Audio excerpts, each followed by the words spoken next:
এই নির্বাচনটা সবার জন্য গুরুত্বপূর্ণ, সকল মানুষের জন্য, দেশবাসীর জন্য গুরুত্বপূর্ণ এবং এই নির্বাচনটা যেন সুষ্ঠু, নিরপেক্ষ, শান্তিপূর্ণ হয়।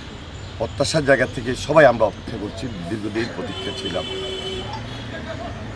সিল পেয়েছে, সিলের সঙ্গে তো ব্যালটও থাকতে পারে এবং যাদেরকে গ্রেপ্তার করা হয়েছে এটাই এনাফ না। এর মূলে কারা আছে তাদেরকে গ্রেপ্তার করে দৃষ্টান্তমূলক শাস্তির ব্যবস্থা করতে হবে এবং সরকার বলতে আমাদের যে নির্বাচন কমিশন, প্রশাসনিক যে কর্মকর্তা যারা দায়িত্ব রয়েছেন তাদের দায়িত্ব হলো এবং সুষ্ঠু, স্বাভাবিক, নিরপেক্ষ, শান্তিপূর্ণ নির্বাচন করার ক্ষেত্রে উদ্যোগ গ্রহণ করা।